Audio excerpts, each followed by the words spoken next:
Hello, Planetiers. How are y'all doing today? Woo! Yeah. We got that after lunch kind of getting tired, so we got to get some energy going. I'm really happy to be here with you all in these important conversations about sustainability and challenges and solutions and the urgent need for action. So my name is Marc Yaggi. I'm CEO of Waterkeeper Alliance, and I'm joined today virtually by my dear friend Gloria Reuben, President of Waterkeeper Alliance. Gloria, would you like to say a few welcoming words to the crowd? Yes, I would. Hi, I hope that everybody can see me okay and can hear me all right. I wish that I was there with you in person. Believe me, if I could be in two places at once, I would be here in New York City and with you in Portugal. And well, frankly, if I could do three places, I'd be in Florence as well. But I'm only able to do one. And unfortunately, I can't join you there because acting work beckons here. But I'm so glad that I could join you virtually and talk about Waterkeeper Alliance and the great work that we're doing, and of course with my friend and colleague Marc Yaggi. I know that you are steering the ship. I'm going to make all of these water analogies throughout. I'm just going to apologize for that right out of the gate. But I'm glad that you're there talking about these important issues with people in person.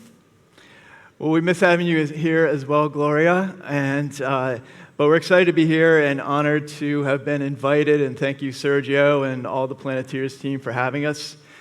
As I mentioned, Gloria and I are here representing Waterkeeper Alliance, which is a global NGO that unites more than 300 locally based clean water advocacy NGOs and focuses citizen action on issues that affect our waterways, from pollution to climate change. Today, there are 335 of these locally based groups that are in 47 countries on 6 continents.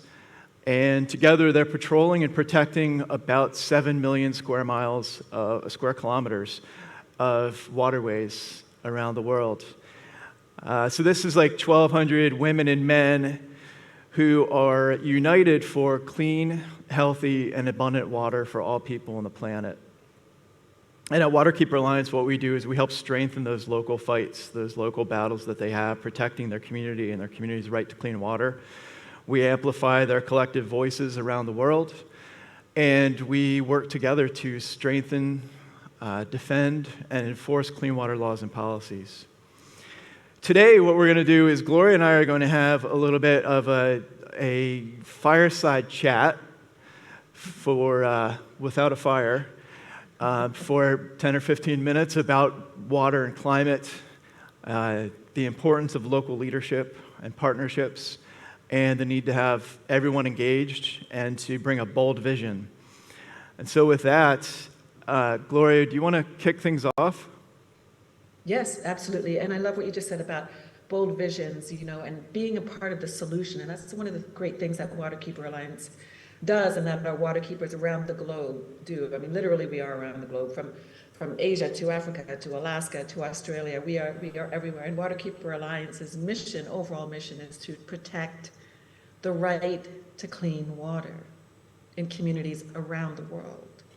So, we are part of the solution. Our waterkeepers are on the ground.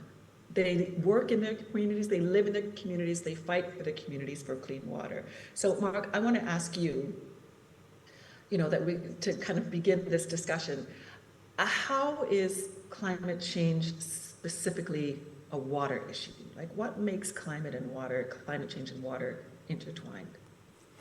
Well, I'm glad you asked that, because I say that to everyone, that climate change is a water issue. If you think about it,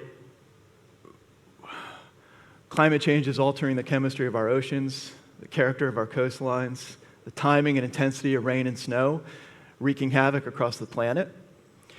And when I talk with people all over the world about different water issues and climate issues, it's very clear to them that climate change impacts manifest through water. It's always talk about drought, right? Not enough water, flooding, too much water, sea level rise, too much water, ocean acidification threatening our coral reefs, extreme storms, and all sorts of issues that are still tied back to water. And one of the things about having a network of advocates all over the world is we get to see those impacts through the lens of their work. So in Ladakh, India, our Himalayan waterkeepers will tell you that over the past decade, things have turned upside down. It snows when it shouldn't. It doesn't rain when it should. They've had to relocate some communities because of drought, and then some communities have been forced to rebuild because of flooding. A Tool River waterkeeper in Mongolia will tell us how periods of drought have forced villagers from the countryside into cities that aren't equipped to handle the population surge. In the United States, in the Puget Sound, in Seattle, our Puget Sound keeper worries that ocean acidification is threatening a $270 million a year shellfish industry. Or our waterkeepers around Europe have been, as many of you have probably experienced, heat waves this summer, and then periods of torrential downpours and flash floods. Or in the Bahamas, our waterkeepers there tell us about how they know that there's a really good chance they're going to lose a good amount of their land in the next century, and they worry about their culture and their heritage and their very existence. So these are issues that are really linked together. And after this fireside chat, we're going to have our friends from EcoPeace and Jordan River Waterkeeper come up, who are going to be joining us in a panel about climate security, water security, and peace, and how those issues impact their community in the Middle East. But these are all issues that are climate and water related and really need to be addressed with urgency if we want to have current and future generations thrive. Yes, indeed. It's one of the things that all of those situations are clearly, more than troubling and very much happening each and every day, pretty much. And that the migration, the climate migration across the globe, again, more often than not, having to do with water, too much water or not enough water. So that kind of, topples certain things societally, politically, financially, etc. I want to tell you just briefly about a personal experience that I've had over the last few years along the Atlantic Ocean. Literally within the last 5 years, I've noticed a difference in terms of the water rising, too much water, the ocean, the water level rising. There are these steps that go down from a parking lot to the beach. And literally 5 years ago, there were 8 steps that would go down to the beach level. All of those steps are now gone. The sand, they are totally buried by the sand because the ocean has been rising and it's been pushing the water up, or pushing the sand up. So, all right, let's get back to another question. Can you tell everyone how Waterkeeper Alliance is tackling climate change? How are we part of the solution? What are we doing? Good question. I think the way that climate and water are so interconnected, our focus has always been water, but with the way climate and water are so interconnected, climate change really pervades all of our work. And so if I put it into buckets or categories, I would say number one is securing societal change to mitigate climate change. So this involves, stopping fossil fuel extraction and transportation projects. It involves helping incentivize and support the green energy transition and opposing industry disinformation. Secondly, I would say it's also about building power and capacity in the movement, in the network. Not just our Waterkeeper network, but the broader climate and water protector network. It's really important that these local leaders have the resources and the capacity they need to take on these challenges that they have in their communities. Third is really about, enhancing resilience in our human and natural systems. And last, I would say, is doing it all through a lens of equity. We need to stop and oppose these false solutions that come out that are going to disproportionately impact communities of color, indigenous communities, and frontline communities. And really, everyone who's impacted needs to have a seat at the table if you want to come up with a true solution. They all need to be part of the conversation. And so, speaking of conversations, people talk about how one of the important things that we need to do in addressing climate change is have conversations about it and inject it into daily conversation and talk about it. And so I know, Gloria, you travel around a lot, and being the outgoing and gregarious one you are, what do you, when you're talking with people, does climate change come up? Are they concerned about it? And do they connect it to water like we do? And I just asked you actually 3 questions, so feel free to go in whatever order you wish. Let's see. Yes, definitely people are talking about it because it is impacting everybody on a daily basis in one way or another. And sometimes the conversation happens, the topic comes up more often than not, organically, whether that be that I'm talking about Waterkeeper Alliance, and so, the clean water work that we do around the globe, and then needless to say, the conversation builds from that to water issues overall, no matter where I go, and it's always connected to climate change. I mean, even in the fact of, if I'm filming in Vancouver, and we remember a few years ago when the Winter Olympics happened in Vancouver, and it was so warm that it wouldn't even snow anymore. They had to bring in snow to Whistler, which is, wait, what? You have to bring in snow to Canada? That's like Canada not having hockey anymore. It makes you just spin out a little bit. Kind of joking about that, but oftentimes, it does revolve around climate change, and a lot of people, of course, are concerned about the future, and they want to know kind of the tangible things that they can do to help. That they want to be a part of the solution. And so there is. I know somebody that on the previous panel was talking about this kind of overwhelm that a lot of us feel sometimes, because there can be a feeling of helplessness, but at the same time, we have solutions. There are solutions, there are tangible changes that can be made. So now, sometimes, people talking about not just their own personal experiences, but what's going on in their communities and how the change in weather isn't normal. Perhaps, as you had mentioned, Mark, a prolonged drought or extensive flooding, or we know what's happened here in the United States and Florida recently with the hurricane. I mean, it's everywhere, and we know that it's everywhere. And even those, obviously not anybody in this room, but even those who deny it, they can't deny it anymore because it's right outside their window.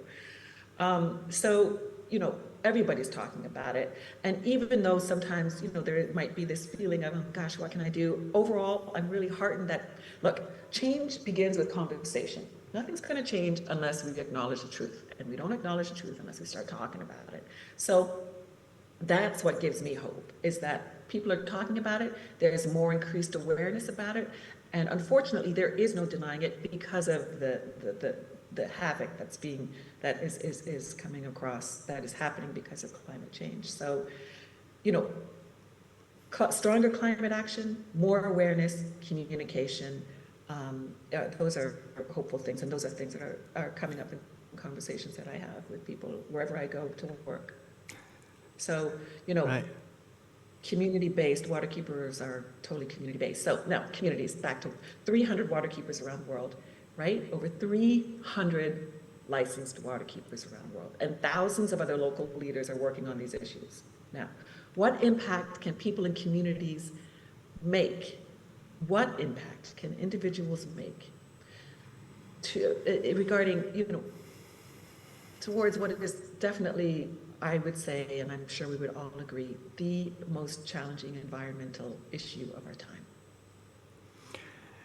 Yeah, well, we have, our organization was founded in 1999, but we trace our roots back to more than 50 years ago. And its fundamental tenet of its philosophy has been that change happens at the local level.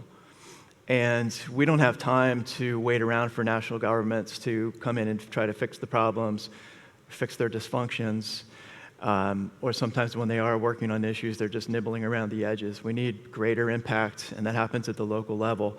I mean, it's not to say there isn't change on the national levels. There is. I mean, don't want to speak on behalf of other countries. I come from the U.S. I think our new climate law is big, and it's historic for the U.S., but it's not going to be nearly enough.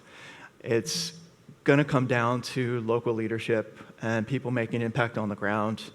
And one of the things that we need to convey is that these local leaders need capacity, they need resources, they need support, because they're the ones on the front lines. They're the ones really making an impact. And, I like to give examples, and we talk about how we can see the impacts of climate change through the work that our network does on the ground. You can also see the success local leadership has and how that civil society is helping lead the way forward. And, in the Pacific Northwest of the U.S., in like Oregon and Washington, our Columbia Riverkeeper there has used grassroots organizing and legal strategies to stop every single fossil fuel export terminal that's been proposed in that region. Miami Waterkeeper has taken the lead on protecting the irreplaceable coral reefs of that community and also ensuring that there's proper sea level rise planning being done. And if we go out in Vietnam, our Hoang River Waterkeeper is using ecosystem-based adaptation with mangroves to help increase the resilience of urban and coastal communities. These local leaders are happening everywhere, and of course, the thing is they can't do it all alone, and it requires partnerships. And one of the speakers earlier today said that it's not time for competition, it's time for collaboration. And you've worked with environmental causes for a long time and a lot of different issues. How do you see the value of partnerships in trying to get to a common goal? Indeed, I like that. There's no time for competition, only collaboration for sure. Issues like climate change and water, of course, impact communities in so many ways. It's not one group of people can't address all of these impacts. There's not one savior with a cape or what have you. It doesn't work that way. Collaboration. Climate change multiplies issues like famine and water security and energy security, public health, political stability, etc. So with such a diverse range of issues, we need different people that have different expertise, science and technology, public health, engineering, community organizing, politics, and more, et cetera. And so we have to draw in that collaboration, people from different parts of society and with different traits and with different leadership skills and different talents. So, widespread community support, right? Community, especially those on the frontline communities that are bearing the brunt of the impacts. And to be able to, we need that kind of community support so that we can make the decisions, we can influence the decision makers to make better policy and to have those policies enforced, et cetera, to create strategies and tactics that we all need for effective partnerships, that kind of community involvement. So that's why our Strategic Planet Waterkeeper Alliance includes performance measures for meaningfully engaging with partners in our communities with things like policy making and data collection and advocacy actions. And those partnerships lead to innovation for solving a societal problem, right? That's it, leading to innovation. And that's what this conference is about. It's innovative solutions, and the power of change agents. So, Marc, tell us in what way community-based advocates and similar organizations can make change in their local communities. Be Planetiers. Yeah. When I think about how people make change in their community, or the need for people to make change in their community, I always think back to it's 1968 in Washington, D.C. Martin Luther King Jr. said that the arc of the moral universe is long, but it bends towards justice. And then a few years ago, former President Obama used that same quote in a commencement address at Rutgers University. He said he agreed with the quote, but he didn't think that the arc of the moral universe bends towards justice, freedom, and equality on its own, but rather it depends on us and the choices we make at certain inflection points in history. And we are at an inflection point now. And it's important that everyone is out there being change agents, being engaged, being Planetiers. Because the biggest enemy of it's actually apathy and non-involvement are the biggest enemies of progress and meaningful change. And we all can be engaged. We can all be change agents. We can all be Planetiers, get engaged locally, and support a bold vision for what the future should be. And I know we're about to run out of time because we're going to be talking about a bold vision, and you're going to be moderating. I might throw in a couple questions of our friends at EcoPeace with Gidon and Yana are going to be joining us from EcoPeace and Jordan River Waterkeeper, and they constantly impress me with their vision and their bold vision and their execution. More than just, you got to have the vision, but then you got to execute. And they do it exceptionally well. We're going to start to bring them up. Can you just give a brief overview of what we're going to hear about, what we're going to talk about today? Yes, of course. Gidon and Yana are amazing. EcoPeace is extraordinarily effective and unique and bold and powerful. EcoPeace is comprised of Israelis, Jordanians, and Palestinians working together to build a pathway to peace based on shared natural resources. So we're going to learn more about their Green-Blue Deal, which is an incredibly bold vision for climate security in the Middle East. I'm just going to say that again. Climate security in the Middle East. This ambitious, amazing plan tackles climate change, water security, and provides a compelling framework for peace. Excellent. Well, let's welcome up Gidon Bromberg and Yana Taleb from EcoPeace Middle East and Jordan River Waterkeeper. All right. Thank you so much for joining us. Thank you, Gloria and Mark and Planetiers for having us. It's such an honor. Indeed. I think Gloria was going to ask you a question, but do you want to introduce yourselves first, just to everyone? Wonderful. So good evening to everyone. My name is Yana Abu Taleb, and I'm the Jordanian co-director of EcoPeace Middle East. And good afternoon to everyone as well. My name is Gidon Bromberg, and I'm the Israeli co-director of EcoPeace Middle East. And of course, we're missing here our third Planetier, Nada Majdalani, our Palestinian co-director of EcoPeace that's not with us, but in Ramallah in Palestine. Gloria, would you like to start with the first question? Yes, I will. First, let me say welcome to the both of you. I'm sorry that I'm not there. I really wish that I could give you both just big hugs and, go tango dancing and all of that. But another time, I promise you. Yana, let me start with you. Okay, Palestinians, Jordanians, and Israelis working together. That is just so profound and amazing and so hopeful and inspiring. Tell us how it works. Tell us how you're set up and some of the challenges that you're facing. Well, to start with, Gloria, we're definitely missing you. I wish you were here with us in person, but I trust that we will be together very soon back in our region during our annual conference, hopefully. And thank you for your kind words and for the way you introduced us. Because at EcoPeace, we are living a continuous challenge that is based on the conflict, the Arab-Israeli conflict, which is a very tough one. But our uniqueness comes from believers, environmental peace builders from Jordan, Israel, and Palestine that believe that we could work together to protect our shared environment and protect our shared resources. The way we're structured is that we are 3 co-directors, myself sitting in the Amman office, Gidon sitting in the Israeli office in Tel Aviv, and the Palestinian co-director sitting in the Ramallah office. We're governed by 1 board of directors, 4 members from each of our 3 countries. But what makes all the difference is our amazing staff members that sit in each office that have counterparts and peers in the other offices.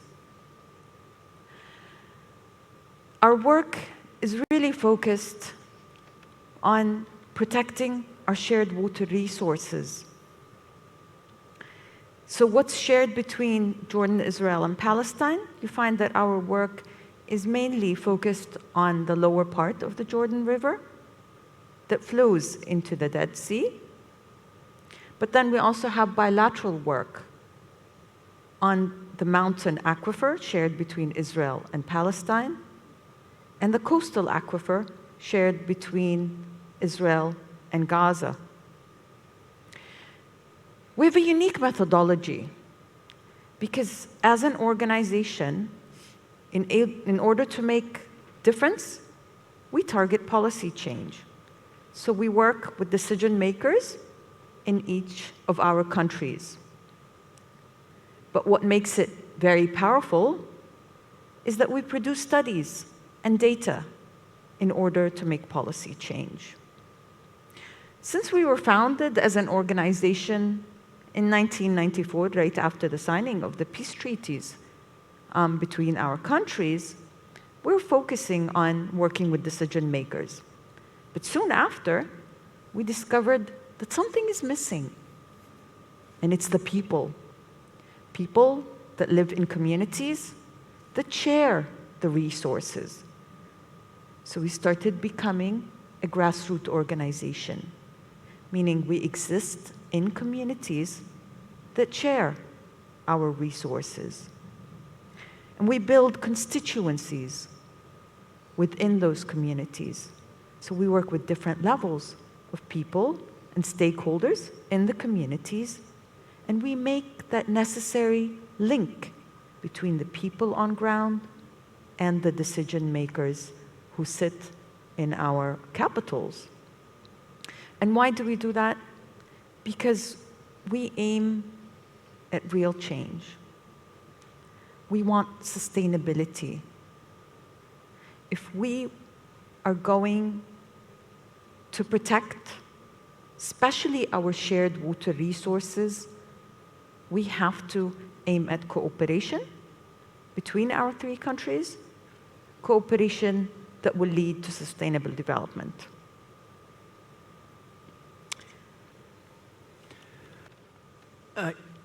I've seen the organization, up close in your communities, and it's amazing. And I have a question too, and I think it's probably for Gidon, because it tends to deal with an issue in Israel. In 2012, the United Nations declared that Gaza was going to be unlivable by 2020, mostly due to sanitation and water issues. It's 2022, so where do we stand? So thank you for a very difficult question, because if indeed any of you were following the press or able to visit 2.2, or at that time some 2 million Palestinians in the Gaza Strip, you would have seen a lot of raw sewage in the street. There was no modern sewage treatment plant. The aquifer, the groundwater under Gaza, which is part of Palestine, West Bank, and Gaza together, was so overdrawn that the 97% of that groundwater had become unpotable. It was either too saline or polluted from sewage in order to drink it. And even today, the majority of the population in Gaza, when they shower, the salinity is so high that there's a layer of salt left on your skin. And it's in those circumstances that EcoPeace clearly identified that the sanitation and water crisis that UN spoke to, well, it's not going to change by itself. The conditions for why the situation is so bad is completely related to the Israeli-Palestinian conflict. And we, as Israelis, Palestinians in particular, understood that we need to get sanitation facilities built. And the international community were in fact willing and in the midst of building the first modern sewage treatment plant in Gaza, and they'd been trying to do so by 2016 for 12 years. But the conflict didn't allow that modern sewage treatment plant to be built. Cement was seen by the Israeli military as a dual-use issue, that the cement needed to build a sewage treatment plant could also be used to build tunnels to attack Israel. And therefore, cement was not coming in. And at EcoPeace, we very quickly understood, well, that doesn't make sense. I mean, if the sewage is not being treated, it's not only risking the lives of 2 million Palestinians in Gaza, and as the UN correctly reported, would make the situation unlivable, it must also have implications for the Israeli public. And by identifying that we're interconnected, at EcoPeace we started testing the beaches of Israel just north of Gaza. And we were looking for cholera or typhoid because we understood that if pandemic disease, if we were able to identify that there was an outbreak of pandemic disease, and we could do that by testing the beaches, that would be a wake-up call to highlight that we're in the same boat, that despite the military security concern, in this case associated with cement, there are broader other security concerns that we could highlight that would force decision makers to reconsider their actions. And we were fortunate when we sent our tests to a laboratory. The laboratory came back and said, well, the beaches on the Israeli side should also be closed because they were closed on the Palestinian side. But the good news is we haven't found cholera or typhoid. But do you know that the desalination plant, one of 5 large desalination plants on the Israeli coast just north of Gaza, was being intermittently closed? And we didn't know because the relevant authorities didn't make that information public. Perhaps it wasn't convenient for the public to understand that we are interconnected, that the currents naturally bring sewage from Gaza also to Israel, and that there are implications. When we made that information public, when we, as Yana was saying, we're working closely with communities in Gaza and in Israel, and releasing health data, water security data. So that one desalination plant accounts for 15% of Israel's drinking water. And later we were able to show that another desalination plant just north of Ashkelon, that we're referring to, was also at risk from sewage. So we're able to show that 30% of Israel's drinking water was at risk because cement wasn't being permitted to flow into Gaza to complete the first desalination plant. That information led to real change on the ground. And guess what? Both Israeli communities and Palestinian communities wanted to see, of course, those sewage treatment plants built. So today, in 2022, in fact, this summer, for the first time perhaps in a decade, there is some good news coming out of Gaza and Israel. 2.2 million Palestinians and several million Israelis are able to go back to the beaches in Gaza and just north of Gaza without fear of catching disease. A story of a 5-year-old boy who died after simply swimming off the beaches of Gaza. The chances of that happening now are tremendously diminished. Not only one sewage treatment plant has been completed, but $250 million have poured into Gaza to build 3 modern sewage treatment plants. Everything is not solved, but for the first time, we can see by helping the local communities first and foremost to understand that there is no possibility to disengage, that we can build fences and borders, but the environment always puts us back together, that when your neighbor fails for whatever reason, including for your own responsibility, the implications are also on you. And that understanding has led to a tremendous change in policy and real improvement on the ground. So we haven't solved at EcoPeace the conflicts between Israel and Hamas, but we've improved, and I think it's the biggest success we've ever had. We've improved the lives of several million people in circumstances that when we started, people thought was impossible. And that's what Planetiers are all about. We're here to show that it's very much possible when we work together. Yeah. You know, that is, this is not the first time I've heard those details, and each time it's mind-blowing. It's beyond, inspiring is just too light a word. It is a huge, I don't even know what to say. I mean, people ask what one person can do, or two people, or three people. Well, you and EcoPeace, the three of you are a prime example of not just getting the community involved, but actual change, tangible, life-saving change. No politics, no religion, no ethnicity, none of that. Humanity, the most primal thing on the planet, water.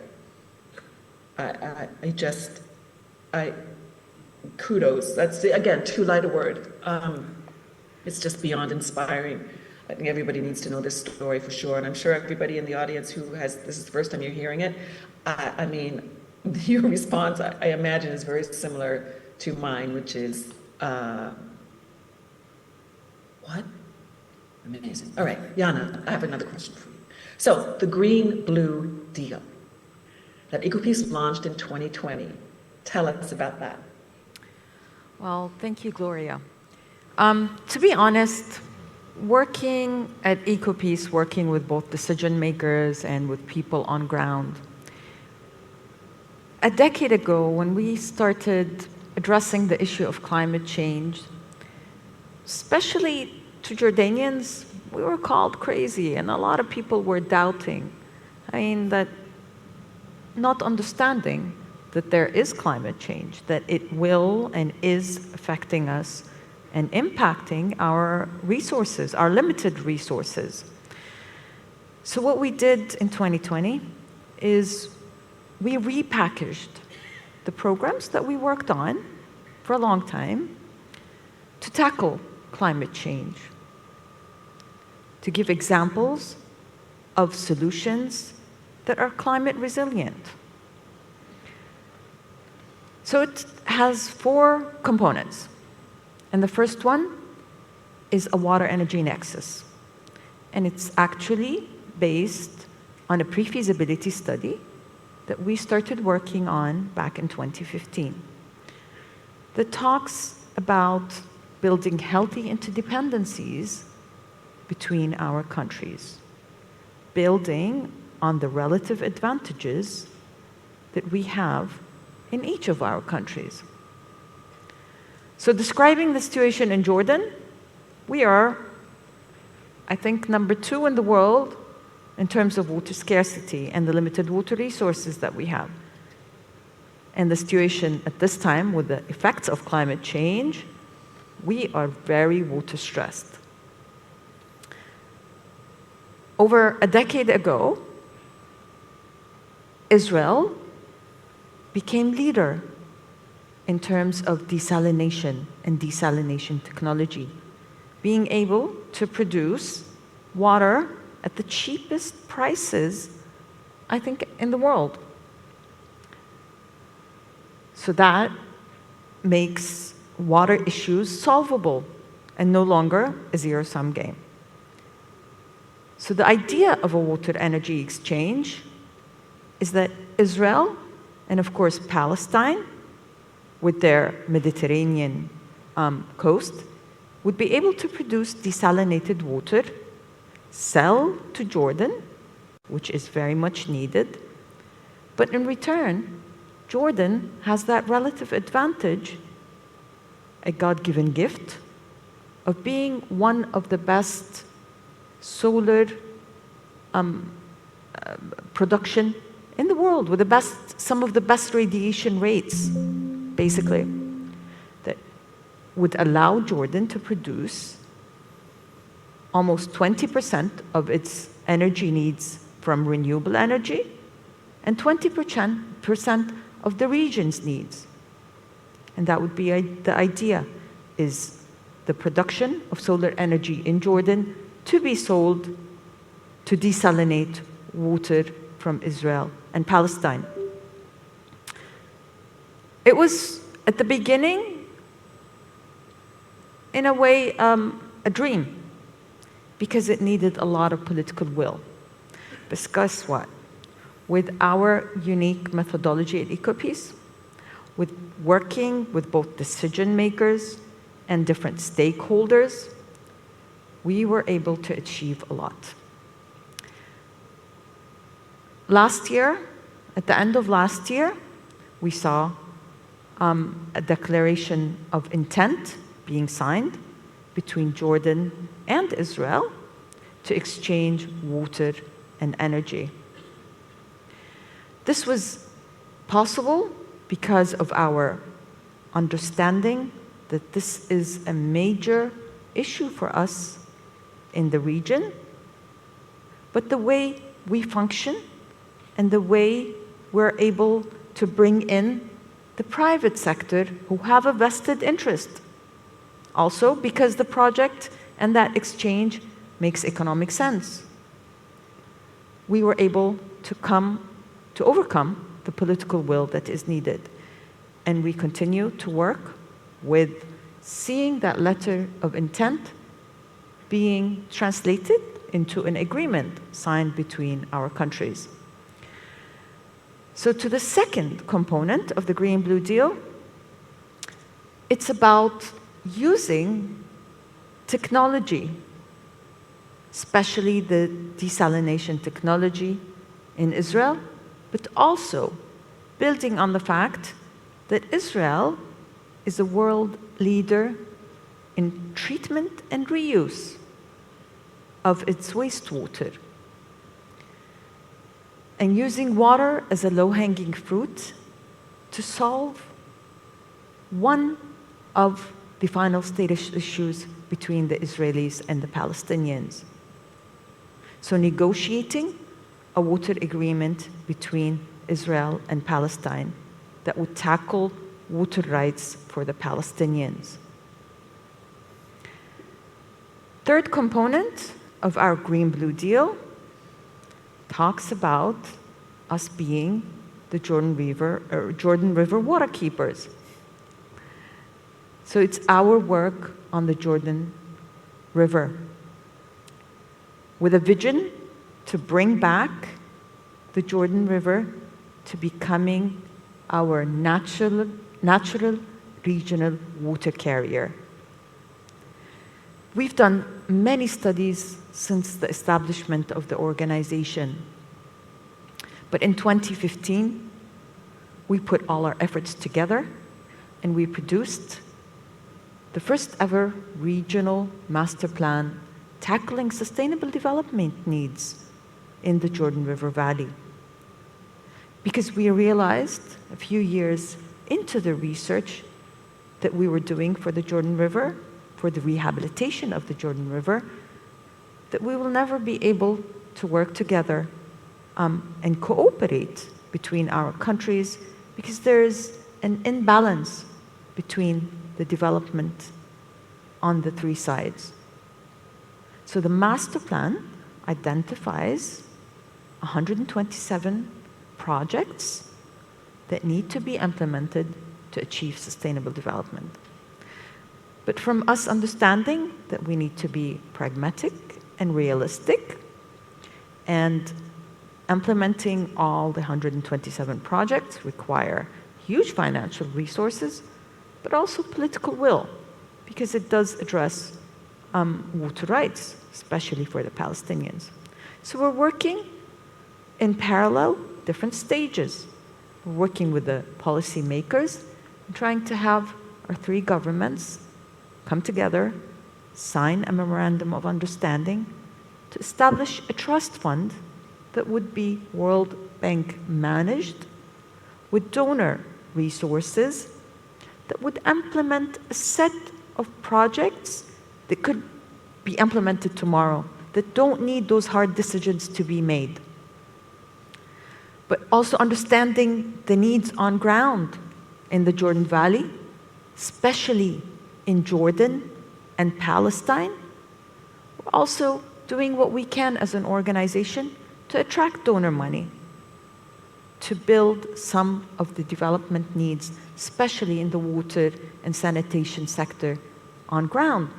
So for example, one of the projects that we implemented is building a solar farm to one of the small wastewater treatment plants in the Jordan Valley on the Jordanian side that would allow the resources that used to be taken for energy needs to be used to produce better quality water and be reused for agriculture.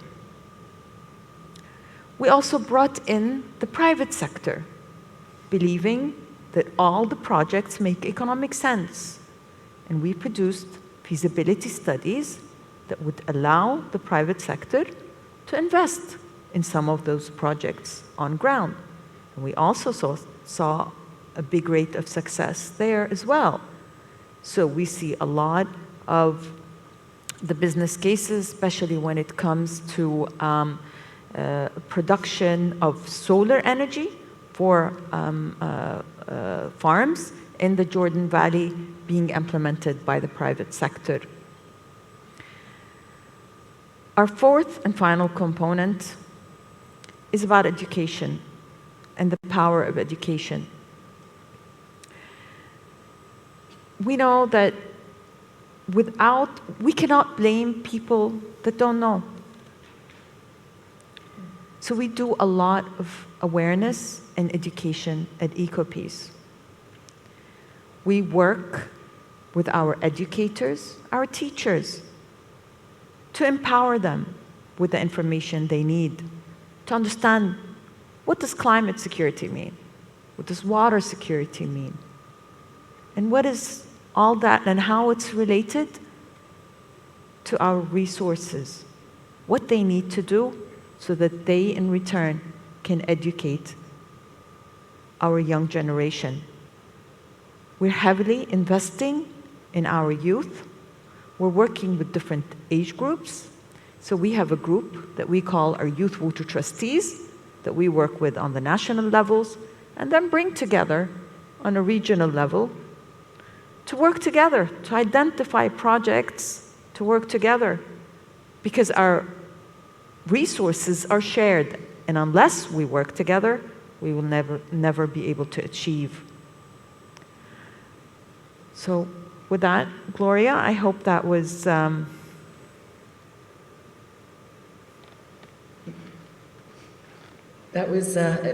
sorry, I don't know if you cut out or if I'm cutting you off, but that was an extraordinary, amazing answer and very detailed and again very inspiring. Just drawing in all these different sectors, everything from private to personal to from private to political to industrial to all of it, to the community education, that collaboration. It's just extraordinary work. Gidon, I'd like to ask you, I know the EU president requested a meeting to learn about the Green-Blue Deal. I'd like to know how that meeting went and how is the Green-Blue Deal relevant to Europe in particular? So, thank you for the question. So we had the honor of the President of the European Commission, when visiting Jerusalem earlier this year, asked myself and Nada, our Palestinian director, to come and meet with her. She was intrigued by a document that she came across and she read before meeting with us. And therefore she wanted to meet with us to hear about how did we come about developing the Green-Blue Deal. So 2 points. First, we're inspired by Europe and we're inspired by the European Green Deal because we understood that Europe is an example of how a continent is trying to work together to fight climate change. We also understand in our own region that each country can work on advancing climate change policies, but unless all of our countries coordinate and have some level of working together, then we're not going to meet the challenge, because the climate crisis doesn't just hit one particular country. The Gaza story shows us that the weakest link brings us all down, so that we need to do better. And in fact, that here we have an opportunity. Sadly, peace in our part of the world has become a dirty word. When Yana, Nada, and I work together, and our staff, we're about 70 staff in the region, we're often called traitors in our own communities. People see if we're working together, we must be working for the other rather than for our own. And what we're coming and showing, what the climate crisis really enables. So many of us think of the climate crisis as a threat multiplier. Well, it doesn't have to be a threat multiplier. In our efforts, we're turning the climate crisis into an opportunity that not only helps advance resilience as the water energy exchange that Yana spoke of, but as an example of why we need to strike peace deals, particularly between Israelis and Palestinians. That the water crisis, and in this room, I don't know whether any of you know, Yana gets water in a home 8 hours a week. In northern Jordan, it's once every 2 weeks. In communities in Palestine, it can be once every 2 months. It's climate, it's conflict, it's all combined. And if we don't find the opportunity to literally knock the heads or pull the heads of our leaders out of the sand, because they're deep in the sand. They're ignoring how failing to solve the conflict is a dire threat to all of us. Yet the climate crisis creates that sense of urgency that sadly the peace process lost. So we benefit in that side. We've turned the climate crisis that all of our respective governments understand is real, is a threat to our national securities, into an opportunity, perhaps, to give some hope to our peoples, to turn the reality around on the ground so that we can show that we have a partner on the other side, that Israelis and Palestinians can work together across the Gaza-Israel divide, across all of our cross-border streams along the Jordan River, and lead these efforts to clean up our water resources, but in doing so, building trust, showing that we have a partner, showing that we can improve in that way the lives of all of our communities, and hoping that will assist our leadership that has failed us until now.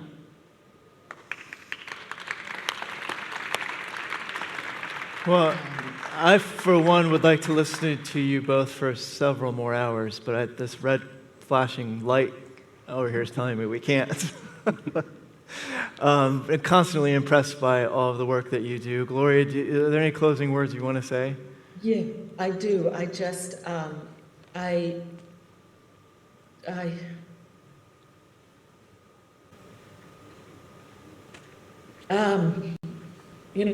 look, the whole world should know what you're doing, because talk about being in the solution. You are prime examples, you're living examples of just that. The amount of conflict that's happening everywhere on this planet. In this country, every single country. It's the first I've ever heard it put that way. How you just phrased it, Gidon. It's climate, it's conflict, it's all combined, but it's also an opportunity to show how those in conflict can work together to be the solution. I know it sounds really simple, but you are the model of it. And I just personally just want to thank you, your whole team, all three of you, everyone at EcoPeace, the Green Media, all of it. I just had to say that. So, thank you. Thank you both. Thank you all for having us. Thank you, Gloria. And we'll look forward to what's up next. Thank you all. Thank you.